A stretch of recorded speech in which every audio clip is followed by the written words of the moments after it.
If you've listened to Brewlosophy at all, you know how much we love Imperial Yeast. The company was founded on the ideal that if you're going to do something, do it right. From their Imperial Pitch-Right pouches, packing a whopping 200 billion cells of healthy and viable yeast in each pouch, to their commitment to commercial customers, guaranteeing 10 of their most popular strains are in stock for orders up to 20 liters, or the shipping is free, Imperial Yeast does it right. No more worrying about whether you need to make a starter or propagate your yeast prior to pitching. Imperial Yeast makes it easy for the home brewer and commercial brewer to obtain direct pitches at proper rates when you need it. To place a commercial order or to get more information about everything that Imperial Yeast has to offer, head on over to imperialyeast.com.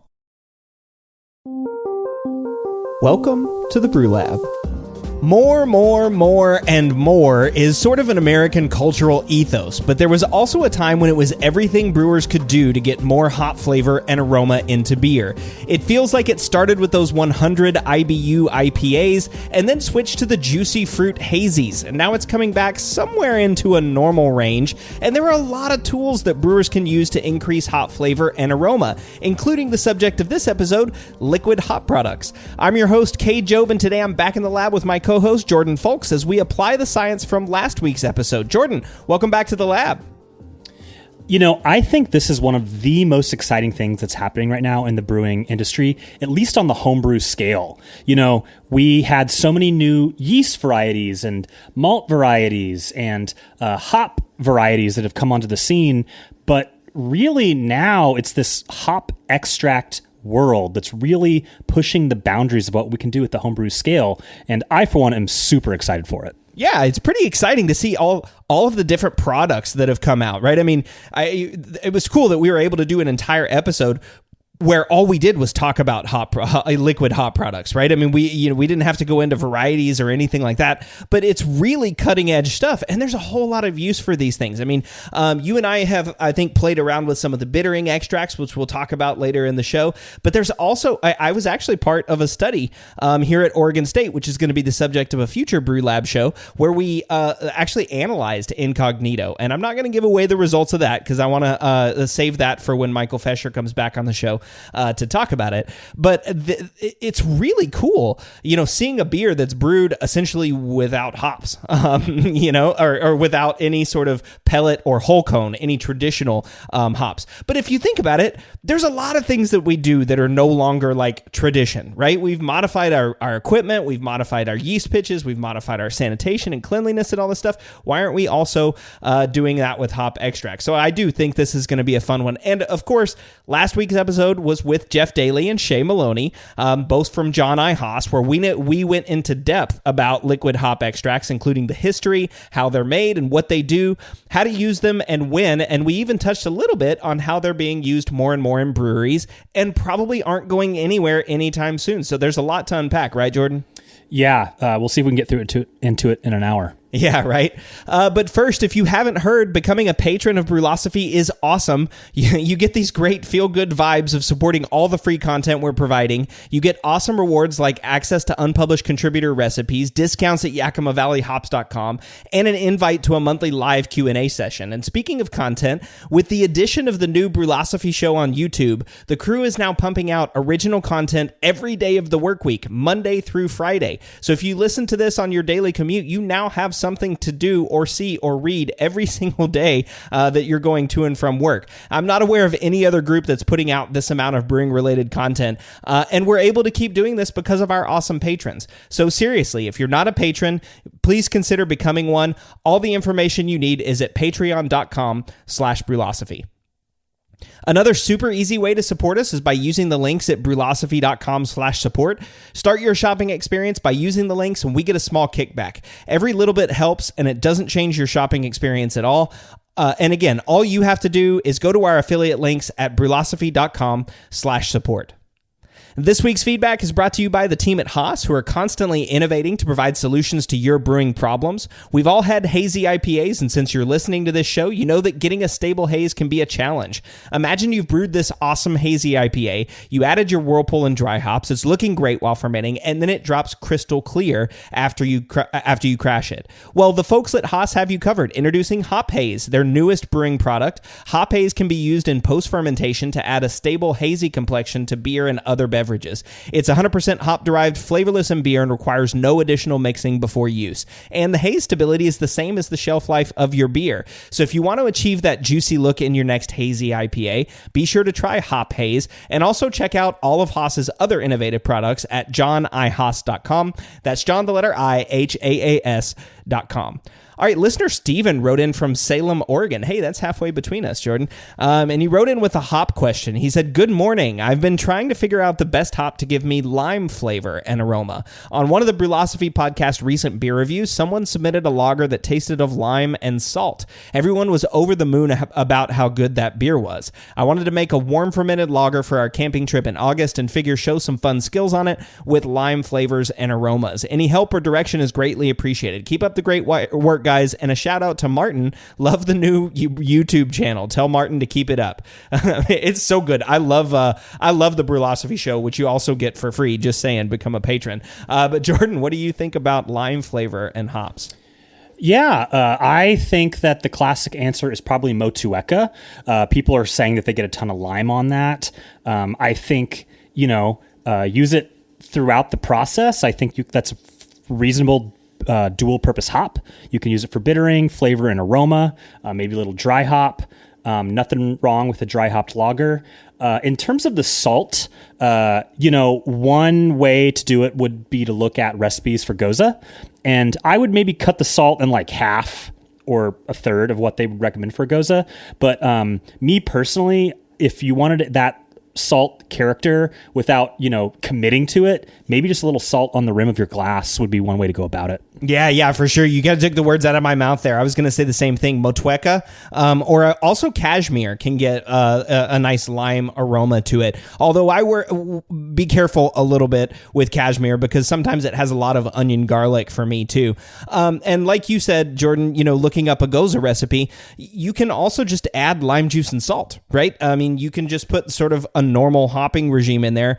I wouldn't use Cascade or anything like that, but you can use noble hops and then add lime juice to it, and it's going to taste nice and limey. But Motueka, for me, that's the one that I go to when I think of lime, although I sometimes get like really interesting tropical fruit flavors from it, which is cool. And like you, Jordan, I'm a fan of the salt dish for salted rims because salted beer often tastes super briny to me. And even Gozas, right? I mean, Gozas are supposed to be salty, but sometimes it tastes like you're drinking seawater, right? The beer made with seawater. There's an interesting experiment. Salt water versus regular water in a Goza. No, not doing that. Anyway, that allows your friends, if you use the salt dish, it allows your friends to pick the amount that they want. And also, again, I'm just not a huge fan of salt in beer, even in Gozas. So to me, if I heard someone say they were serving me a lime and salt beer, I'd be like, I don't know. I would definitely try it because I love lime and salt in the hot summer. And so that's definitely an amazing flavor combination. But Motueka for the hop for me. And like Jordan said, use it whenever in the process that you want. After this short break, we'll be back talking about liquid hop products.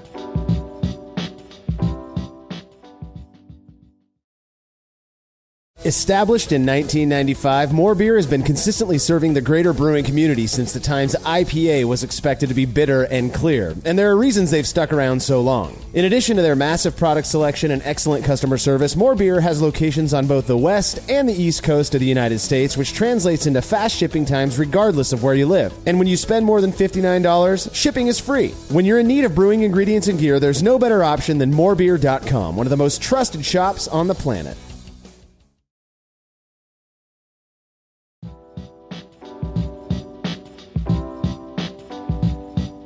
Rho, Tetra, Hexa, Iso-Alpha Acids, Flex, Kettle Ready, Incognito, Spectrum, Hop Haze, Essential Oils. Holy moly, there are so many different types of liquid hop products out there. It's no wonder a listener suggested doing this episode, right, Jordan? Well, not only are there a lot, but I think that we as a brewing industry, at least on the kind of craft and homebrew side, we don't know that much about these things.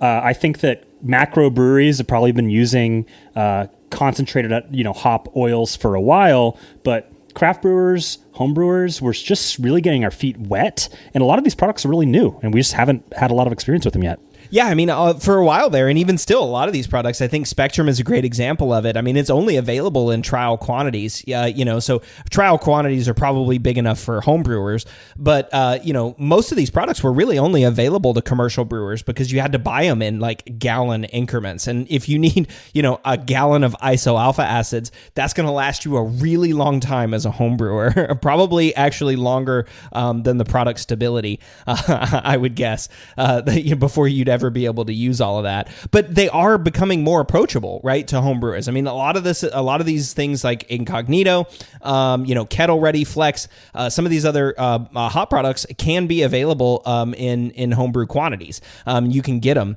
or at least you can share them. Buy them as a group and then share them with your with your group members. Have you used any liquid hop products? I have Incognito and Spectrum sitting in my refrigerator, and I cannot wait to use them. Nice. They will be featured in an experiment or some sort of article very soon. But so far, my only experience actually on a brew day or on cold side thus far is the Hop Shot that you can get from Yakima Valley Hops. And I guess there was one other thing, is there was a hop oil. I want to say Glacier was the variety that I used. Many years ago, you could get like a little vial. I mean, this tiny, like this tip of your thumb, and you were supposed to use like just a couple drops in an entire keg. And they said that it added extra hop aroma. It was really cool. But you can see how strong this stuff is when you're using like a pinprick in an entire 5-gallon batch in the case of the oil. Yeah. I mean, those essential oils are really cool. We didn't touch on it too much in the show with Jeff and Shay, but those are definitely cool. I mean, it's one of those things I always think about too, because we do a lot of the analysis here at Oregon State, which involves hydrodistillation. So we have all those hop oils. We essentially make hop essential oils every day. And I always wonder, like, hey, what if I just brewed with these? Like, what if I went and took some of this and brewed with it? I'm not going to do that anytime soon, but it is certainly something that we have access to.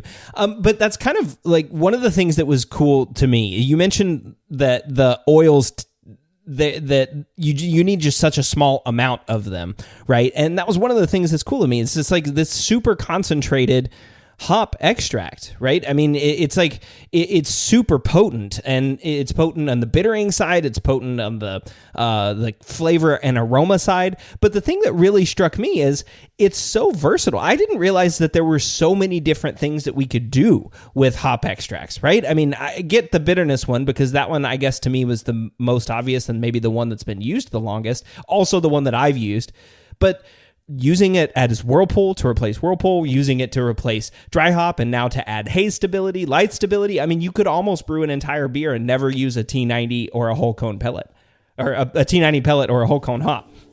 I believe Miller High Life is an example of that, actually. Yep. And that's one of the benefits of the hop, at least on the bittering side, is that it has that light stability. And it just blows my mind that Corona hasn't figured this out. Like, do they want this beer to skunk? There was actually a local newspaper here, the Willamette Week. They rated every Mexican lager they get their hands on.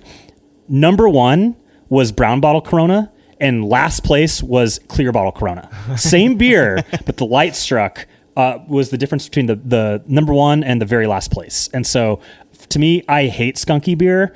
And this is just one of the examples of why these products can provide a really interesting kind of technical application and solve a lot of the problems that we have in the brew house. Yeah, well, and I think for homebrewers too, right? I mean, one of the big problems with homebrewers, if you're trying to get bottles or if your bottle conditioning is like you need bottles that aren't screw tops, right? So you need like sort of craft bottles, but craft is going into cans. So it's harder and harder to like source your own bottles. And that was one of those things that you could reliably count on. It was like, oh, a Corona bottle or a Heineken bottle is always going to have the crimp top on it. So you can reuse those bottles and make your beer. But if you do that, you can't drink your beer outside or put it even like in the fluorescent light in your, brewery or in your garage or wherever you are, because any of that can skunk that beer. And that is one of the benefits of a lot of these products is that light stability. It's kind of like like I want to harp on this for a minute, but it's like, holy crap, like all the things that these liquid hop extracts can do is just sort of amazing. It's like, if you want it in the brew house, like they've got it, or they are developing it. And that was a really, really cool and a really big takeaway for me. Sort of like an overall concept of the show is like, there's a lot of different things out there, and a lot of different uses, a lot of different reasons why you might want to use one extract over the other. And this wasn't as clear cut as I thought. You know, it wasn't just like, oh yeah, use Incognito and you get extra hop aroma. No, there's a whole bunch of costs and benefits associated with it. Right. Yeah. And I mean, think at the commercial scale, you're really going to start to realize those. I mean, just today I brewed 10 gallons of Pilsner, and the alpha acid of the Hallertau Mittelfrüh I was using was like 2%. So I'd use an entire pound to hit less than 40 IBUs in a 10-gallon batch with, you know, flavor, aroma, additions, etc. You know, if I had just used oil, I could have just used like a little shot of oil basically collectively throughout the entire process. I had a ton of loss on my brew day today with all the hop matter that was caught at the bottom of the kettle, etc. With these extracts, you can really skip that loss. And so I think that at a commercial scale, you're really going to start to realize savings. But I think at the homebrew level, I'm not sure that the math really pans out. You know, some of these new hop products like Incognito and Spectrum are pretty spendy. And I personally cannot wait to try them for the flavor and aroma impact that they impart. I'm really excited about that. But, you know, they are more expensive than pellets, and we're not making that much beer at home. And so, you know, the cost savings maybe aren't there for a home brewer, but at a commercial scale, when you're brewing, you know, barrel upon hectoliter upon hectoliter, that really adds up. Yeah, for sure. I mean, that cost savings is something we'll get into a little bit. We got into it a little bit in the show, but you make a good point about, like, you know, if I'm using bittering products like Kettle Ready or like iso alpha acids or Hexa or Row, any of those bittering products, I'm not using a lot of it, right? I'm using very little of it, and I'm already not using very many T90 pellets or whole cone pellets. But one of the big things, and this was sort of driven home by Shay to me, is that it's consistency, right? And like you said, that Hallertau was 2%, you know, in this year in that batch that you got. Hallertau can be, I've seen Hallertau up to like 3.5 or like 4% sometimes, you know. So if you're just following a recipe online where it says add 1 ounce of Hallertau at 60 minutes in the boil, and you add 2%, but the recipe was at 4%, that's a whole different, you know, a beer that you're brewing. But it's the consistency of a bittering hop extract over the years and over, you know, recipes could actually save a lot of time and money. I mean, it's one of the big reasons why we do that here at Oregon State, is because we know when we use our iso extract that we're going to get this amount of iso alpha acids in the beer, right? We know it across every beer. And so it's really easy for us to be consistent. Right. And then on the late edition ones like Spectrum, Incognito, etc., they're saying that they're providing a really potent, high-quality hop flavor and aroma. And I'm talking things like Citra Mosaic and these kind of like IPA, fruity, tropical IPA hops. I'm super excited about the opportunity to actually maintain those really delicate flavors and aromas that might not be super high quality in an off batch. You know, Mosaic is famous for having onion sometimes. And my guess is that they're able to kind of like get rid of that when it comes to these flowable extracts and just give us the good stuff and not have to like run the gauntlet of like a mediocre lot of hops. Yeah, exactly. And it's cool to think about that, right? Like that you can eliminate a lot of that lot-to-lot variation or pull it out. But that's sort of the whole point of the CO2 extraction, right? Is you can concentrate and you can blend and you can do a whole bunch of things that you can't necessarily do with lots of hops, because you're just, you know, essentially crushing them up into pellets. You're blending a little bit. Like that does happen. It's not like it doesn't. I mean, you're not getting, you know, one lot of hops from one field whenever you're brewing at home. You're getting a whole bunch of different hops that, you know, usually like 4 or 5 or 6 lots that are all blended together. But it is cool to think about. Like, that's one of the big benefits of using these hops, is that you can, of using these hop extracts, is that you can kind of pull out what you like and what you don't like. But that whole concept, that whole process of CO2 extraction, I mean, that was one of the things. I mean, again, I didn't want to get too far into the technical details, because Jeff is a sensory scientist and Shay is the brewing solutions specialist, and they're not the people that are down there, operating the plant to do the CO2 extraction. But Jeff did mention that it's pretty cool, right? I mean, you take the plant itself, run it through this supercritical CO2 extractor, and you get all of the good parts out of it, right? You get the isoalpha acids, if that's what you're looking for, but there's also a huge fraction of the oils, of all the aroma and flavor that you're looking for whenever you put hops in the whirlpool, or when you put hops in the kettle, or when you put hops in the fermenter. All of those things are still there. And I don't know if you meant this as a pun, but you said it's pretty cool. I'm guessing that there's no heat, right? That this is a cold process. And so some of those things that we know volatilize off in the boil, et cetera, are preserved, right, with this super cold process. Yeah. And this is kind of where the history came into it too, right? I mean, Jeff was talking about how, the bittering extracts were the ones that were super popular, the longest time ago. And so they developed this supercritical CO2 extraction to concentrate isoalpha acids, but then there's all this other stuff, right? And he was saying, like, hey, there's a whole bunch of usable material that's left whenever we do the CO2 extraction. It's not just isoalpha acids, so we can do a lot of different things with this. So that was kind of one of those cool things, is like the CO2 extraction process itself. But otherwise, I don't think there were too many like terms or definitions or difficult concepts that we would need to talk about in this episode. Do you? I think we can move to the history. Yeah, let's do that. All right. So first thing was, hey, how cool was that the first extract was over 200 years ago, right? 1803. I mean, that was amazing. I'm surprised that we're only like using this now. It just seems like there's a lot of different ways that we could have been involving extracts in the brewing process up until, 5 years ago. And was that the one where they were boiling and reboiling water? Yeah, exactly. Yeah. And that's interesting, because I thought that you couldn't isomerize hops and water. So how does that work? I don't know. That's actually a great question. I should have asked, Jeff that to see if he knows, or Shay. But one of the things that we do, for example, like I mentioned at Oregon State, whenever we're doing hop analysis, and anybody that's doing hop analysis, if you're looking at the aroma or the oil fraction of it, you do hydrodistillation. So you boil off, you put a whole bunch of hops in water and boil it. Use a little condenser to condense down the oil so that the oil drops back down into a little trap. And you can take all that oil and you make essentially a hop essential oil. I've never tasted it, but I would bet it's very bitter. I would bet there's some sort of heat and isomerization that's happening in there. I mean, it definitely smells aromatic, but I would bet it's bitter too. Right. Well, they say that one of the kind of hazing rituals for new brewers, like their first brewing job, is they make them taste the iso extract, or like the hop shot oil. And I've heard it's very awful. And, your tongue is like numb for like a week. So don't give that to your kids as a prank. Yeah, don't give that to your kids. I mean, I've seen a lot of people, what was it, Will joking this week that he was giving the pellets to his kids and watching them cringe. Well, as a dare, not force feeding that with dinner. But. Yeah, of course, right? Please don't. Yeah, Will was joking. And Will's kids are older. They're old enough to make their own decisions too, right? I mean, so there's no child abuse happening here, I promise. But I've tried hop pellets too. And yeah, dang, those things, even just like the pellets are super bitter.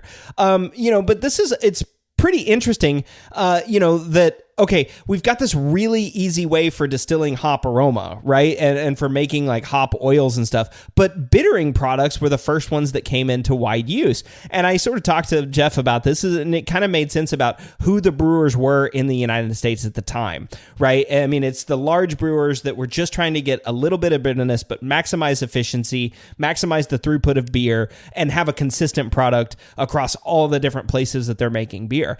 And that's a huge benefit of these bittering products, right? I mean, and even like hop extracts in general, the consistency that you have with them, the fact that they can be used to target and isolate things like bitterness, right? You can just add bitterness to the beer, and that's it, right? If you add T90 pellets, you're going to add other things, not just bitterness. If you add whole cones, you're going to add other things, not just bitterness. But you can add a product like iso alpha acids and just add bitterness to the beer without flavor. I mean, I think that's pretty interesting and pretty cool that you can do that you can really sort of isolate what components you want to highlight. And it makes sense that they would start there too, 200 plus years ago, because they weren't really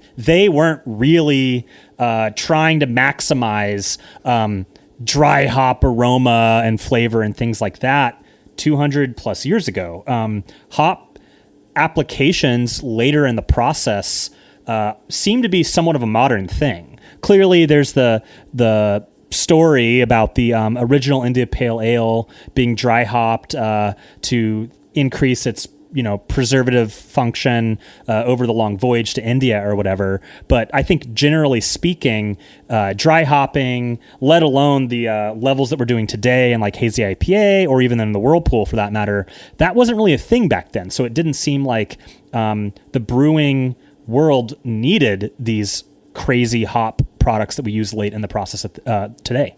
Mm-hmm. Yeah, well, that's true. I guess whenever you put it like that. But I also think like there's something to be said of, there's all kinds of essential oils and candles and all this kind of stuff that we've done for years and years that humans have had, for even thousands of years, right? Like essential oils are things that date back, to like ancient Egyptian times and earlier.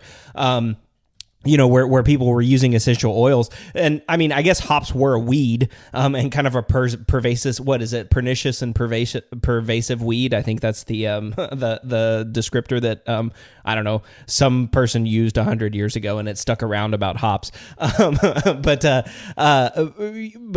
my point is like it seems like we could have been mixing essential oils. Like there were a whole bunch of reasons, and people were using Groot and like different herbs and spices to try to like flavor their beer, and it just seems like to me that would have been such an easy way to do it. Maybe the thing is though is that we've got a whole bunch of new varieties now that we didn't have then, that the varieties that are like emphasis on fruity, whereas I don't think wild hops that were growing out in the forest had the emphasis on like grapefruit character or coconut or tropical fruit flavors or any of these things that we've come to know and enjoy from hops.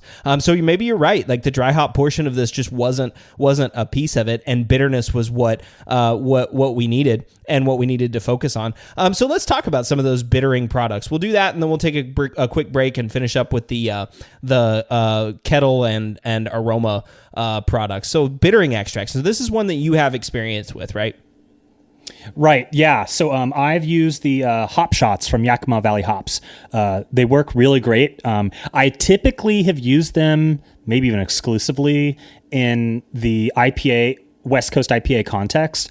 But, you could probably use them in pretty much any beer. Yeah, well, I mean, speaking of West Coast IPA, that was cool. I had no idea that Pliny the Elder uses hop extracts, and I guess I missed that announcement whenever it happened. But Jeff letting me know about that. I thought that was cool. Pliny the Elder is one of the best beers in America, right? I mean, it's consistently rated as like one of the top beers in the United States, and it uses hop extracts. That's pretty cool to know that, like, hey, you can do this. I mean, Pliny the Elder is famous for a lot of things, not necessarily its bitterness, although it is a bitter beer. But to use a hop extract in there so that they can make sure that they're nailing that bitterness every time, and a great brewer like Vinny, it's just really cool to see that. And like we said, I mean, it's all about, there's a whole bunch of different reasons, right? Vinny isn't using hop extracts because it's, cost savings or whatever. He's using it because that way, he can get consistent bitterness. He's using it because, it adds the right flavor characteristics that he wants. He just wanted bitterness at that time. He's doing other things later in the process to tweak Pliny the Elder the way that he wants it. So there's a lot of reasons why he used these bittering extracts. And again, we've used them at OSU. And then interestingly, at Blue Owl, I used a bittering extract to solve a foam issue. We were having some foam issues with our beers, and Tetra actually is foam positive. So we were adding Tetra at the very end, like from racking it from the fermenter into the bright tank to increase our head retention and foam, right? Sour beers notoriously don't have much head retention, and it was actually really cool. So we could add just a tiny amount, not enough to increase the bitterness in a noticeable level, but it would drastically increase our foam, which is pretty cool and a really interesting way to do it. But I wanted to talk too about dosing requirements for the bittering extracts, right? So that was one of those things you were mentioning earlier. So talk about that. Yeah, so I think that probably a good strategy here is to only get kind of a core bittering addition that's like a proportion of your total IBUs when using these things, because they are super clean. Right. And that's one of the purported benefits of the Hop Shot type product, is how clean of a bitterness we can get from it. You know, I think that when people think clean bitterness, they think Magnum and Warrior in the American brewing context. We know that Chinook imparts some would argue a pleasurable bitterness. Others would argue a harsher bitterness. And so that's where these bittering extracts can come in, is you can get this like super clean bitterness without any baggage. And some have even argued it's too clean. And so I think that when making a modern beer, I would be hesitant for it to be your only addition whatsoever, unless you're like making like a Miller High Life clone or something that doesn't really have any late hop character. So I would say, you know, depending on the style, 10, 20, 30 IBUs or something like that come from the your initial bittering addition with this hop extract, and then layer in flavor and aroma, et cetera, through dry hop, whatever, throughout the beer's process, because it's going to be just straight bitterness, super clean. Yeah. And I think what you're talking about there are those like iso alpha acid products. So like the Tetra Row Hexa and just straight iso alpha acids, right? But one of the cool products that Jeff and Shade mentioned was Kettle Ready. I mean, I've said it a lot on the ads to the show, but it's about adding kettle hop aroma and bitterness. And this was the product. You just mentioned that some of those are too clean, right? They don't add enough character. And so, you know, the folks at Haas and Jeff and their team, Jeff and Shay and the team, are looking at this going, well, hey, what if we use some of these components of the extract to add a little bit of, quote, kettle hop aroma to provide consistent bitterness? And hey, guess what? It's also light stable. Versus just using like T90 pellets in the kettle hop, you can still create skunky beers. And Jeff had a fantastic quote. It's perfect for clear and green bottles. Right. And this is a great kind of like counterpoint, right? Is that Hop Shot, that pure bitterness oil, that's what it gives you. And you're not really injecting it at flame out for additional flavor and aroma. You're really using that. So it's better. It's all about understanding the different products and their different applications. And so I want to talk a bit about how I found is a really good method to actually add the hop shots to the homebrew scale, because in your episode, you talked about using the can, right? And we're not dropping an entire gallon can in a 5-gallon homebrew batch. That'd be so gross. But before we talk application, I have a question for you. So, you know, we know that these extracts, the bittering extracts, are super clean. And we know that there is a relationship between cohumulone content and the harsher bitterness from a pellet or whole cone product. Do you know, or does that mean that the extracts are extracting out the cohumulone, that it's not making it into the final hop shot oil that we add? I would be shocked if there's not cohumulones in there, right? I mean, there's got to be some proportion of cohumulone in those beers, but cohumulone is a big part of it, right? But there's also two other homologs, the N and add, and those are generally a big proportion. Honestly, usually, I think I'm correct on this. I'm pretty sure I'm correct on this. In an add, if you add those two, cohumulone is generally the biggest single homolog, right? It's the most concentrated. But in an add, if you add those two together, it's more than the cohumulone. So cohumulone is somewhere usually around like 40 to 50%. But in an add, so the other two homologs make up the rest of the bitterness. So I would imagine that there's still a good portion of cohumulone in those ISO alpha acids. I don't know how much, and I don't know exactly what gets removed during the extraction process, right? But I would imagine you're going to get around the same breakdown from those Q-humulones and in and ads. But that's a good question that would be fun to know, and if I can get somebody on the Brew Lab to talk about how the CO2 extraction process works, that would be fantastic too. Yeah, and maybe they're able to blow it off or whatever in the process, or maybe it's there and maybe it's even like a higher concentration. Yeah. But you're using such a small volume that you're not getting the same sort of impact of using a few ounces at the homebrew scale or whatever for a bittering charge. Or maybe, maybe hops that are higher in cohumulone are also higher in some other characteristic, right? That we just don't know and we're not looking at, or we haven't seen that they're, that they're related. So it could be that too. And it could be when you strip out all the other stuff that the cohumulone itself is just, bitter. Now, that's not necessarily consistent with some of the research, and I know what you're talking about there. There is research out there that suggested that cohumulone can have a harsher bitterness for some people, and that's independently cohumulone. That's not, hops that have high cohumulone, although that is, the case too. I don't want to get too far out on my skis over there, but what I'm saying is that research has isolated just cohumulone, and they've been able to show that cohumulone can create a harsher bitterness. Yeah, and I think that the hop shots that we can get from Yakima Valley hops at the homebrew scale are using CTZ, which I believe is a fairly low cohumulone hop to begin with. So that's interesting. But it's a really clean bitterness, but they're kind of tricky to use. Mm-hmm. So this stuff is like a gloop, right? It's very, very thick. And I think that most people are probably storing them in a freezer or a refrigerator. And so I store them in my freezer and it's effectively frozen, right? And so you got to get it out of there. So for a, larger batch, or I'm sorry, a homebrew size batch, you might be using like 4 milliliters or something, 3 milliliters, something like that for your bittering addition to get 20-ish IBUs or something like that. Mm-hmm. So how are you going to get those 4 mils out? So the hop shots that you get from Yakima Valley hops have little markers that show the milliliters in the injection device. I mean, it looks like a thing that you would administer baby's medicine or something like that. Like a syringe. Yeah. Right. Yeah, exactly. But with no needle. Yeah, exactly. And so I have been trying to figure out a way to get this stuff out of there. And based on some different advice I've heard on the internet, etc., I've found a really good method.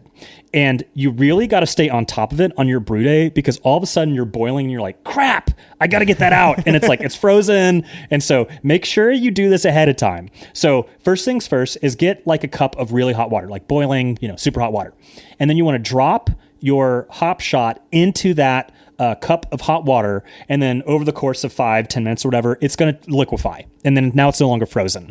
But the problem is that this stuff does not actually go into solution super easily, and if you just shoot out your 3 ml or whatever directly into your boil kettle, you run the risk of these little snakes of oil just kind of like not dispersing and homogenizing within the solution and just staying on top and not really getting the bitterness that you're trying to get out of this.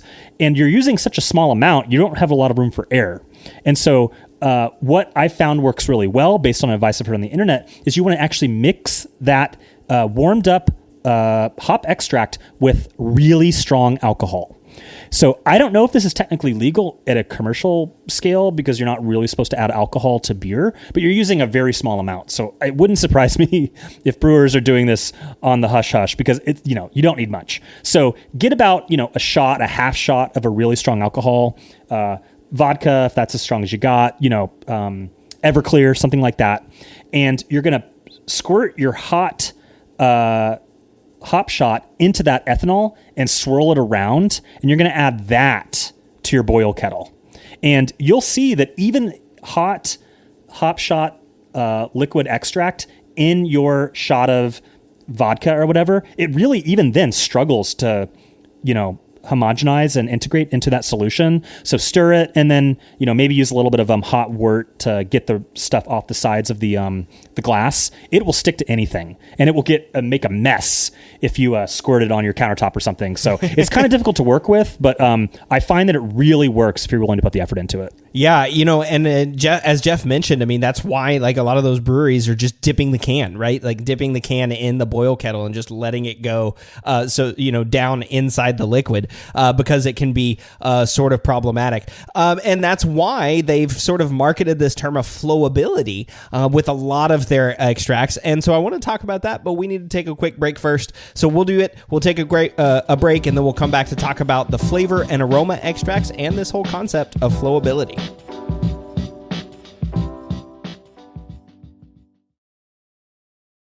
One of the biggest improvements to my brewing practices was the upgrade to stainless steel, and Delta Brewing Systems offers some of the lowest prices on high-quality stainless gear, like the Firm Tank, which holds 8 gallons or 30 liters of wort, comes with a domed lid to reduce the chances of a messy blow-off, and it can hold up to 4 psi of pressure. Delta Brewing Systems also has their own line of brew kettles, as well as one of the lowest-priced all-in-one electric brew systems out there, and their prices are remarkably affordable. If you're in the market for legit stainless gear that won't break the bank, you've got to check out deltabrewingsystems.com.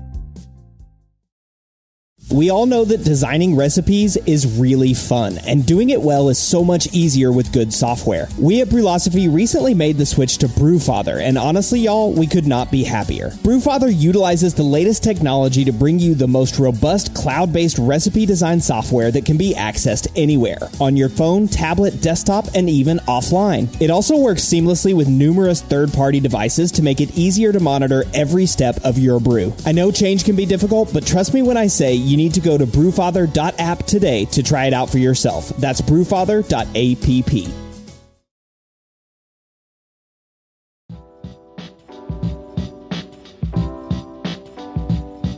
Hops add a lot to beer, from bitterness to offset malty sweetness to aroma and flavor characteristics that are desirable even in the lightest of beers to the darkest and all of the hoppiest in between. And before this episode, I didn't really have an appreciation for all the different types of hop extracts that are currently available. I mean, there's all kinds of things. I mean, you, Jordan, did you have sort of an appreciation for just the range? I mean, I guess I'll put it this way. I didn't realize that you could just totally substitute hops and use hop extracts and make some sort of beer out of it. Well, I'm only aware of the ones that are available to homebrewers, right? And so I haven't really been following these esoteric industrial products that only the big boys can use. But the ones that have been coming out to homebrewers, I am so incredibly excited to try them. But there's clearly a lot on the market out there to pro and homebrewers alike, and I learned a lot from the episode.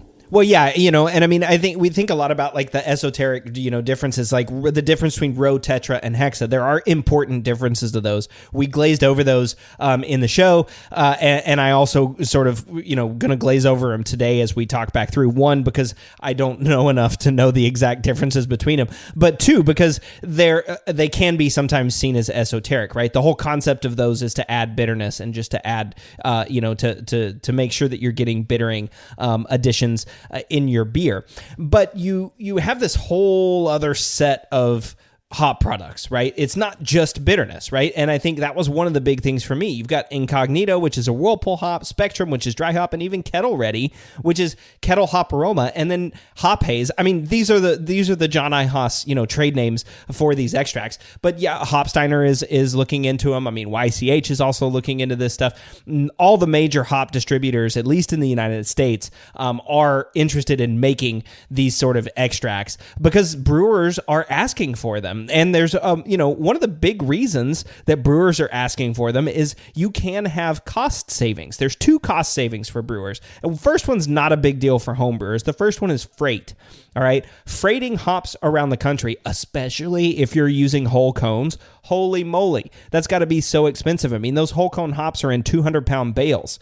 Even bags of pellets are usually in like 22 pounds or 60 pounds No, not 60 pounds, 44 pounds, 22 or 44 pound, boxes. And so that's a lot of money to ship that stuff around. These Incognitos, or Spectrum or Kettle Ready, they just come in jugs, right? Like 1 gallon or 2 gallon jugs or more if you need more. But the freight cost of those is going to be so low. And then the yield is so much higher. And I mentioned this to Jeff. I was saying like, Kettle Ready. I mean, what's the cost savings of that? And he's like, well, Kettle Ready's may not be necessarily the best example of cost savings because you use so little of hops, in the boil to add, kettle hop flavor. But Whirlpool and dry hop, especially if you're making like a hazy IPA or any of these super fruity, modern IPAs, you're using a lot of hops. And so cost savings can be a really big deal, not just in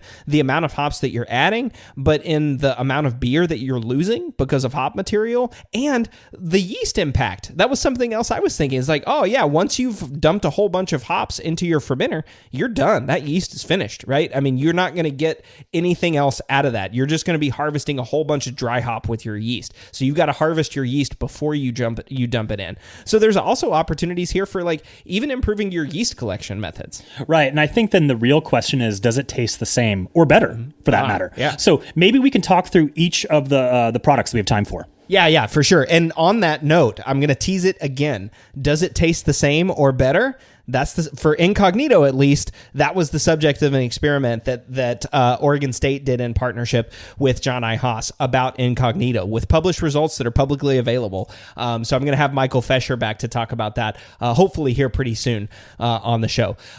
So there's Incognito. I guess maybe we should start there because that sort of makes sense, right? We talked about the bittering ones as Kettle Ready. Then the next step is the Whirlpool. And when making hazy IPAs, you're adding on a homebrew level, you can add 5 or 6 ounces of hops, in a Whirlpool. And I mean, to me, that's just an insane amount of hops to add anywhere. But on the commercial level, several pounds per barrel of hops. That is super expensive, and that is a lot of hop material that's just soaking up beer, right? And I think about like, okay, cool. This means that if you can use this extract, you can really have a lot of cost savings. We can have a lot more yield. You can have more consistency. But to your point, Jordan, right? It's got to taste the same or better, right?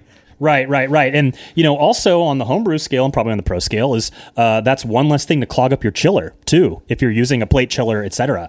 So as I understand it, Incognito is meant to replace or supplement Whirlpool additions. So I think that could include adding it directly at knockout, just under boiling, as well as like the cool pool method if you're reducing the temperature down to 180, 170, etc. But as I understand it, the critical thing for Incognito is you need a little bit of temperature in order for the flowable product to integrate into the wort. Mm-hmm. Yeah. And again, we mentioned we talked about flowability just before the break, and that's something that we mentioned that Haas always mentions in their marketing of these products. And it's also something that I went over with Jeff and Shay, is this concept of flowability. And it's super important, right? Because you don't want this like sticky gunk in the can. It's hard for brewers to use. But this can be poured, directly into a Whirlpool. And that is true, right? If you're freezing it, it's going to still be sticky because it's still, concentrated CO2 extract. But it is more flowable. And you want to make sure that it does get nice and mixed in and that it homogenizes into the wort. But yeah, it's one thing getting out of the can or the jar or whatever, but also it needs to get mixed into the wort. And so apparently this product is really meant for some level of, higher temperature to help dissolve it. Now, one of my absolute favorite IPA brewers in the world is North Park Brewing in San Diego. They are truly incredible at West Coast IPA. And one of their little tricks is that he actually adds Incognito in the fermenter and knocks like a barrel out hot so that it actually integrates it and then starts racking cold on top of that. So it's like dip hopping with the Incognito. Exactly. And I guarantee you there's going to be an experiment coming out of me where I try that. I cannot wait to try Incognito. I like it. And he actually, I heard recently that he spoke to John I. Haas at like CBC or something about that and mentioned it. And they're like, you shouldn't do that. So I think they even mentioned that in your episode, right? Like brewer's going to brew and, intrepid, brewing people are going to try things that these products aren't necessarily intended to do. And so I think that's really exciting space. And homebrewers, we're the final frontier of this stuff. Is you can experiment, and who knows, maybe we can find out ways to use these things in really successful applications that weren't necessarily how they were initially intended. Oh, absolutely. I certainly encourage that. And, and I will say, like, when I was asking about like dosing requirements and things like that for each of these, which I'd encourage you go back to listen to the episode if you're interested in dosing requirements, there are recommendations that come with the products, right? It's usually based on what IBUs you're trying to hit, or the number of parts, or, or the volume, or what type of flavor and aroma you're trying to get. So I would say, like I do with everything, it's go with the manufacturer's recommendation the first time, because I don't know what's going to happen with this product the first time. Go with the manufacturer's recommendation the first time, and then iterate the heck out of it, right? And then find it a way that you want. And you might find that, hey, throwing a little bit, it's kind of like whirlpooling, right? To like, put warm wort into the fermenter and then throw some incognito in, and then put the rest of your cool wort on top of it. It's kind of a warm application, but you can totally iterate with this. And one of the cool things that I think would be a lot of fun, it might get a little expensive as you start to do this, but incognito comes in a whole bunch of different varieties, right? Like Centennial, Chinook, Citra, Equinaut, El Dorado, HBC 472, Mosaic, and Sabro. And, when I'm doing a whirlpool batch, I'm usually mixing multiple hops, right? I'm usually not just using one hop, but I'm thinking like with incognito, you could sort of do this same thing, right? Where maybe you can mix a bunch of different hops together. Like, you don't want to sort of overwhelm things, but, mix 3 or 4 of these varieties of incognito into the whirlpool. And I'm wondering too, can that cut down on whirlpool times, right? Like do you need to let the hops sit? Do you need to have a whirlpool stand, or can you just mix the incognito in and it's in? Right? Do you need to wait or take time for it to integrate? Well, I'm a big fan of mixing things, right? 2, 3, 4 hop varieties in IPA, heck, 2, 3, 4 hop varieties in a Pilsner. I think it really works well. And I found success in actually mixing format. So using a little bit of leaf and a little bit of pellet, a little bit of Lupomax and a little bit of pellet, etc. You can get more vibrancy and character and complexity even when using the same variety, but just different types of product for that variety. And so my hunch is that incognito can really kick your IPA up a notch, but I think that using that in conjunction, Lupomax, pellet, whole cone, etc., is probably going to get you the best of all the worlds. And so I'm excited to hear more about, pure liquid extract products, but I think that it's just another tool in your toolkit and can add even more complexity when used alongside traditional products. Exactly. That's another great point, right? Is using those on alongside traditional products. And I think Shay mentioned that as well. She mentioned like, hey, you can use incognito with like, use T90 pellets with incognito Citra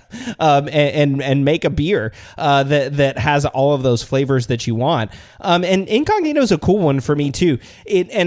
Because that's where we were so heavily focused with hazy IPAs, right? It was all about the whirlpool and the early fermentation hop, when hazies were a big thing. So incognito makes a lot of sense from a cost savings perspective, because you're having to add just so many hops in the whirlpool, which is a part of the brewing process that typically didn't get a whole lot of hop character before, the hazies really started to become popular. It was usually just at knockout if you were going to do anything, right? It's like right at flame out, then you chill the wort down and you're done.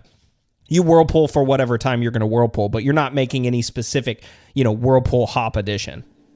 And to put it into to scale it for the listeners, at least at the homebrew scale, these little jars are tiny. I'm talking like half of a travel size of Tylenol or something like that. It is a really, really small little jar. And I think, if my memory serves me well, maybe 2 of those would be like a fairly aggressive whirlpool charge. So you can it really goes to show. Can you imagine that? It's like basically a shot glass worth filled to the brim, 2 of those could be your entire heavy Whirlpool charge. Normally I'm, 5-6 ounces of pellets, let alone whole cone. That's a lot of volume. So you can see how concentrated this stuff is. Yeah, I mean, if you've one of my favorite photos still of anything we've ever done on Brewlosophy was Marshall's great Trub experiment, right, where he just dumped all of the Trub in there, and it's this incredible photo because you have this beautiful clear wort on one side and a jar of just like mud water on the other side, and you can watch it settle. I think there might even be a time-lapse video of it if I remember correctly, but you can watch it settle, and there's a chunk. I mean, even after it all settles out, there's at least 3 or 4 inches at the bottom of that fermenter, or that fermenter that is just wasted, right? You can't get that beer out of there. And I mean, think about that, from a homebrew level, that's probably, I don't know, maybe 3 or 4 extra pints, so it's not like a huge deal when you think of it, but 3 or 4 extra pints, hey, that's something. But from a commercial brewer level, that's a crap load of beer. I mean, that could be several barrels worth of beer that you're able to get out. I mean, depending on your scale, it obviously scales up. So that's a huge benefit for Incognito. And I wanted to touch on Spectrum too, because Spectrum is one of their newer hop products. I think Hop Haze is technically the newest, but Spectrum is also one of the new ones, and that's totally meant to be at dry hop. So again, that concept of flowability comes back into play here, because there's no way you can heat that Spectrum. Well, I mean, you can heat it up before you put it in the fermenter, but there's no way once it hits that fermenter, it's going to be nice and cool in there, right? I mean, and so it's going to cool down. So you're going to have to be very careful. That concept that product has to be flowable, or it's not going to mix in to the fermenter. And so that's something that was super key for Spectrum, is that you can just dump it right into the fermenter. It's going to mix in. It's going to homogenize it instantly. I think is what Jeff said. It flows all the way down. It doesn't sit on the top like some of those other products. Now, I might be wrong, but I think there's a slight correction there. I believe that the website recommends actually mixing it with a little water. And maybe because it's that thick, right, that you just need a little something to get it, in the hole. Oh, sure. Yeah. Well, sure. But even mixing it with water, I mean, there's no heat that's required. You don't need any alcohol or anything like that to sort of unstick it. Like we were talking about with the iso alpha acids. I mean, that stuff, like you said, is glue. If you get it on your fingers, it's going to be stuck there for a month. Right. And so one of the other advantages I think could be is oxygen exposure mitigation, because how do we get dry hops into solution without opening the hole, right? Yeah. And so we talked about this, I think, in a previous feedback, my method for adding gelatin, where I use I close transfer gelatin via the gas in post into my keg. So it's a oxygen-free, in theory, application or integration of gelatin. And I was thinking about this Spectrum product. I could try to do that too, where I use like spring water or something that doesn't have any oxygen in it from the store, or maybe boil it first and then mix that, and then you do a close transfer through the gas in post. And in theory, I could actually do a truly zero oxygen environment dry hop edition, which you just can't do with a physical product like pellets or whole cone. Yeah, I mean, that would be a really interesting experiment, right? I mean, I think the first round has to be just dry hop, and add Spectrum, like both kegs open the same amount of time, just so that everything is the same.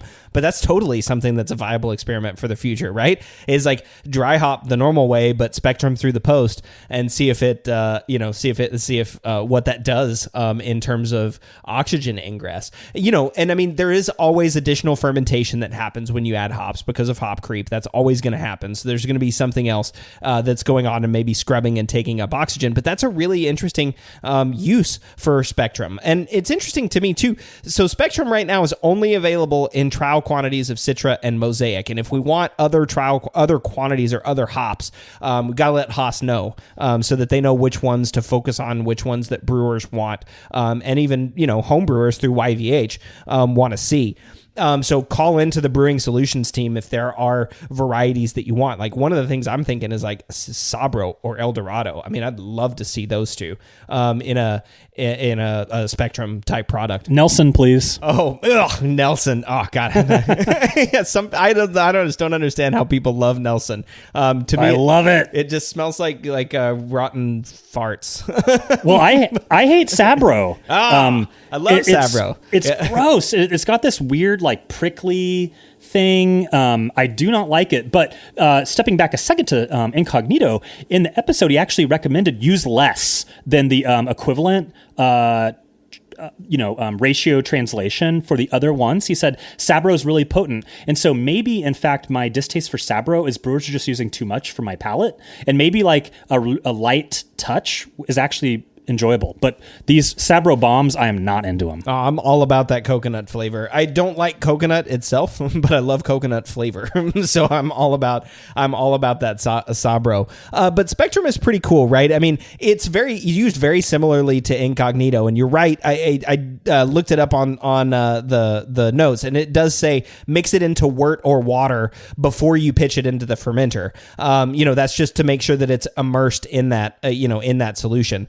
And I'm guessing that's what it means, right? So that it doesn't just sit on top of the fermenter if you just directly, inject it on the top there. But you've got that sort of mixed up as well and can easily use that. So Spectrum is pretty cool. This Incognito and Spectrum are pretty cool. But then you've got this product Hop Haze, which I can't believe this is actually a thing, but fine. I mean, I'll allow it. Hazy people apparently like hazy beers. But that's also, and again, this is all coming from the same CO2 extraction process, right? So it's just different parts of the remaining components that are drawn off as part of CO2 extraction or that are extracted, right? And you can use these in different aspects of the brewing. And so Hop Haze is a really fun one to me that it's like, hey, we're having this issue with haze. Well, let's look at the compounds in hops that increase haze stability. We know there are things in hops that do that. And so polyphenols, for example. We know that this happens. Let's see if we can make a product that maintains the haze but doesn't change the flavors of the beer so that you can have this awesome juicy beer and not have to worry about your beer going clear whenever it's a hazy. And I also love how this product is like Reinheitsgebot compliant. Mm-hmm. Like I'm sure there's weird, petroleum chemical based, things that we could extract that are really kind of gross that would technically promote haze development and stability. And I just love that we're using a normal beer ingredient to make that. Even though I'm not really interested in hazy beers, I just appreciate the purity of the product in that regard. Well, and speaking of pure products too, I mean, there was one other one that we mentioned just briefly because it's not super popular here in the United States, but it is popular over in Europe. And that was these pure hop aroma compounds, right? Which is basically just pure hop aroma. It's like essential oils essentially, but even if you can imagine like purified essential oils to take out all of the things that brewers don't want in the hop or hop aroma and flavor. So Jeff did mention those a little bit as something that's also a hop product. But back to the top of the show, I mentioned all the different products. So we've got bitterness in a whole bunch of different ways that are all light stable. You've got a kettle aroma product that is also light stable. You've now got Incognito, which is a Whirlpool product. You've got Spectrum, which is a dry hop product. And so you can use these. Essentially, if you did, you could brew an entire beer without ever having to use a T90 or a whole cone pellet. And I guess that shouldn't be surprising because we're using hop products, right? These are hop products. That's why we call them liquid hop products. It's not like we're making petroleum-based other things, like you said. These are just, super concentrated hops that you can add in all throughout the process. And to your point earlier, Jordan, you can even mix it with traditional methods. So now we've got so many more levers for getting hop aroma and flavor into beer than we had even just 5 years ago. Yeah, and I called dibs, by the way, on that experiment. I definitely want to do one where I compare all liquid products to their pellet or whatever analogs. So we know we've got Citra, Incognito. Let's compare that to Citra Lupomax or Citra pellets or something and just find the equivalent hop source for every single one and see what's the difference between kind of old school versus new school applications of these hops. Citra would be a fun one because you could do Citra all the way through almost. Well, I don't know if they have a kettle version of Citra. Maybe. I mean, you'd have to ask Jeff. We'd probably have to use CTZ for bittering for the hop shot. Or do a hazy, but I'll never do that. And only add things at Whirlpool for the bitterness. Yeah. That'd be a fun one. And then you've also got to go one step further and also use malt extract, right? Not on that experiment, but on the further one. You got to use malt extract instead of all grain. And just do it. We might have too many variables at that point. Yeah. No, of course we would, but it would be really fun to see. Hey, maybe it's a concept that Martin can do on the Brulosophy show. Try to do like a totally extract beer versus an all grain everything, an all hop everything. But in any event. Our friends at More Beer, they're always brewing beers in wacky locations, like on top of a mountain or something. And, maybe as a final thought, this is an interesting idea for these remote brewing adventures, is these hop extracts, as we've talked about today, are really small in volume, but pack a lot of punch. And so, if you're going to brew a beer on a camping trip, just to say you did, I think this is a great application, and bring that liquid malt extract and your liquid hop products, and you can brew a beer with very little space taken up in your pack. That's a very good point, right? I mean, you could do that as long as you can get enough water out there too, because I think the water is going to be the limiting factor there. But then you don't have to worry about the mash, right? If you've got the extract already made. And same thing, you don't have to worry about a whole bunch of hops and stuff weighing down your pack, because you're using so much. But that just sort of illustrates the range and the versatility here. And of course, I want to mention again on the show, so Jeff and Shay both work for John I. Haas, and yes, John I. Haas is a sponsor, but this show was about liquid hop products, and it was about showing the versatility and the range. Hopsteiner also has products, and YCH also has liquid hop products that do things that are very similar to John I. Haas. So I don't want this to sound like it's just a John I. Haas infomercial. There are other hop companies that are using these things. It just so happens that I know some people, who can come and talk about the show. But it's pretty cool to think about all the different uses that these hop products have, like dry hop and bittering and all that. And I personally learned a lot from this episode with Jeff and Shay, and I'm really excited to start brewing with hop products, with these liquid extracts. How about you, Jordan? I cannot wait, and I guarantee you the next IPA I brew is going to feature some. Well, excellent. All right. Well, anything else you want to add about liquid hop products? No, I'm just so excited for the future of them, and I really hope that more of the products are available in homebrew quantities, as well as new varieties that we can try out. Yeah, I think all that stuff is coming, if I understand Jeff correctly. So we'll look out for those in the future. And of course, Jordan and I will be back in 2 weeks with our next Applying the Science episode. And until then, be sure to check out the Brulosophy podcast, the Hop Chronicles, Short and Shoddy, Brew It Yourself, the Experiments, and the all-new Brulosophy show, all over at brulosophy.com. The Brew Lab is a production of Brulosophy, where they who drink beer think beer. Don't forget to visit brulosophy.com to read about our weekly experiments and other brewing adventures, and listen to us talk about it on our other show, the Brulosophy Podcast. Thanks to all of our sponsors and patrons that help make this show possible. If you'd like to receive a reward for helping us do what we do, visit patreon.com/brulosophy to see how you can do just that. Thanks so much for listening. We'll be back in the Brew Lab with another guest next week. Until then, think beer.